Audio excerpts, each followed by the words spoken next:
दोस्तों आज के इस वीडियो में हम लोग क्लास 10 मैथ्स के चैप्टर नंबर 3 के उदाहरण 18 को सॉल्व करेंगे। फ्रेंड्स आप वीडियो में एंड तक बने रहे ताकि आपको सवाल अच्छे से समझ में आए। तो चलिए फ्रेंड्स वीडियो शुरू करते हैं। जैसे कि आप देख सकते हैं यहाँ पर हमें क्वेश्चन दिया गया है, निम्न समीकरण युग्म को रैखिक समीकरणों के युग्म में बदलकर हल कीजिए। ठीक है, यहाँ पर हमें दो समीकरण दिया गया है। पहला समीकरण है 5/x-1 प्लस 1/y-2 बराबर 2।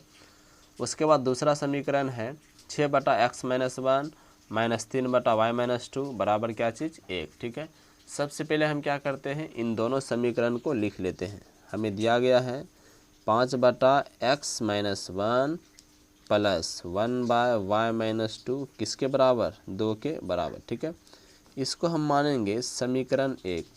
उसके बाद दिया गया है 6/x-1 माइनस 3/y-2 किसके बराबर 1 के बराबर, इसको हम मानेंगे समीकरण 2। ठीक है, यहाँ लिखेंगे let 1/x-1 is equal to A, 1/y-2 is equal to B. ठीक है, यहाँ पर हमने 1/x-1 को ए माना और 1/y-2 को हमने क्या माना, बी माना है। ठीक है, यहाँ पर लिखेंगे समीकरण 1 और 2 से, समीकरण 1 और 2 से। ठीक है, समीकरण 1 हमें दिया गया है 5/x-1 प्लस 1/y-2 किसके बराबर 2 के बराबर। ठीक है, यहाँ पर हम लिख सकते हैं 5 × 1/x-1। ठीक है, प्लस इसको हम यही रहने देंगे, क्या है 1/y-2 किसके बराबर 2 के बराबर। ठीक है, यहाँ लिखेंगे 5। 1/x-1 किसके बराबर है a के बराबर, तो यहाँ पर हम क्या लिखेंगे a। 1/y-2 किसके बराबर है b के बराबर। ठीक है, बराबर क्या लिखेंगे 2। ये हो जाएगा समीकरण 3। क्या हो जाएगा समीकरण 3।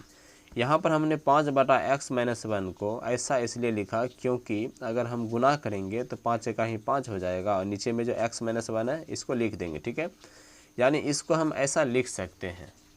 यहाँ लिखेंगे पुनः फिर से हमें समीकरण 2 दिया गया है 6/x-1 माइनस 3/y-2 किसके बराबर 1 के बराबर। ठीक है, यहाँ पर भी हम उसी प्रकार लिखेंगे 6 × 1/x-1। उसके बाद यहाँ पर लिखेंगे -3 × 1/y-2 किसके बराबर 1 के बराबर। ठीक है, यहाँ पर हम लिखेंगे 6।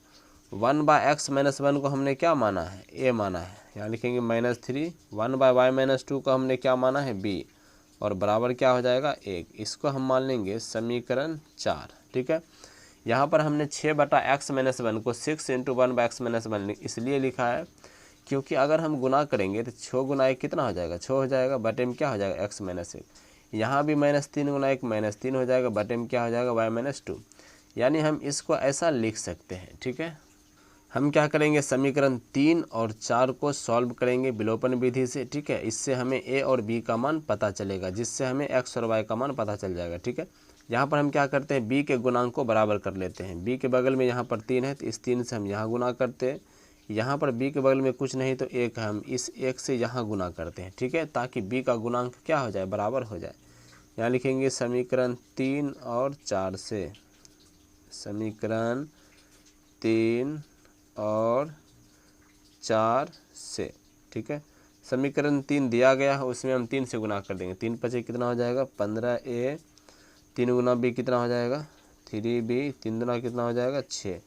1 से इसमें गुना करेंगे तो हो जाएगा 6a माइनस 3b किसके बराबर 1 के बराबर। ठीक है, यहाँ पर आप देख सकते हैं कि प्लस माइनस है ना, चिन्ह अलग अलग है। अगर एक जैसा चिन्ह रहेगा तो हम लिखेंगे घटाने पर, अगर अलग अलग चिन्ह रहेगा तो हम यहाँ लिखेंगे जोड़ने पर। ठीक है, यानी एक प्लस में और एक माइनस में रहेगा तो हम यहाँ लिखेंगे जोड़ने पर। जब जोड़ेंगे तो +3b -3b क्या हो जाएगा कैंसिल हो जाएगा। 15 × 6 कितना हो जाएगा 21a, 6 1 कितना हो जाएगा 7 हो जाएगा। ठीक है, यहाँ लिखेंगे a बराबर 7, 21 कहाँ चला आएगा नीचे, 7 × 7, 7 कितना हो जाएगा 21। यहाँ लिखेंगे इसलिए a बराबर 1/3। ठीक है, हम क्या करते हैं इस a के मान को समीकरण 3 में रख देते हैं। ठीक है, यहाँ लिखेंगे समीकरण 3 से, समीकरण 3 से, समीकरण 3 हमें दिया गया है 5a प्लस बी किसके बराबर, 2 के बराबर। ठीक है, यहाँ लिखेंगे 5 गुना a का मान कितना है 1/3 प्लस b किसके बराबर, 2 के बराबर। 5 का ही 5/3 हो जाएगा, प्लस b बराबर क्या हो जाएगा 2। यहाँ लिखेंगे b बराबर 2, इसको बराबर के उस तरफ करेंगे तो क्या हो जाएगा -5/3। ठीक है, यहाँ पर हम एलसीएम ले लेंगे, कितना हो जाएगा एलसीएम 3 हो जाएगा, 1 से 3 बार में 3 दुना कितना हो जाएगा 6, 3 से 1 बार में 5 का ही 5 हो जाएगा। ठीक है, तो b बराबर 6 में से 5 जाएगा कितना बचेगा 1 और बटे में क्या हो जाएगा 3। ठीक है, यहाँ पर हमें a और b का मान पता चल गया। यहाँ पर लिखेंगे अतः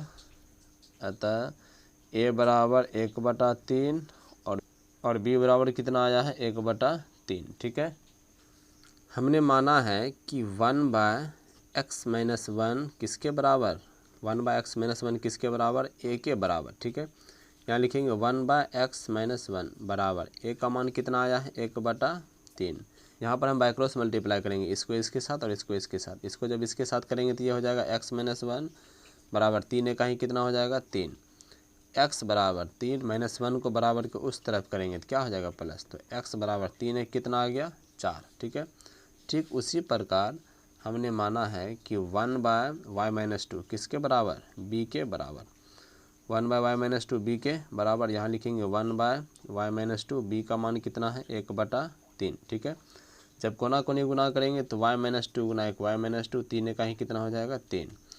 यहाँ लिखेंगे y बराबर 3 -2 को बराबर के उस तरफ करेंगे। ठीक है, तो यहाँ से हमें y का मान पता चल गया, 3 2 कितना हो जाएगा 5। ठीक है, हमें x और y का मान पता चल गया। ठीक है, यहाँ पर हम लिख सकते हैं अतः x बराबर 4 और y बराबर कितना 5। ठीक है, यही क्या हो जाएगा आंसर। तो इस तरीके से आप इस तरह के किसी भी सवाल को बहुत ही आसानी से सॉल्व कर सकते हैं। मुझे उम्मीद है फ्रेंड्स ये वीडियो आपको अच्छा लगा होगा। अगर ये वीडियो आपको अच्छा लगा तो वीडियो को लाइक शेयर और सब्सक्राइब जरूर करें फ्रेंड्स। मिलते हैं अगले वीडियो में।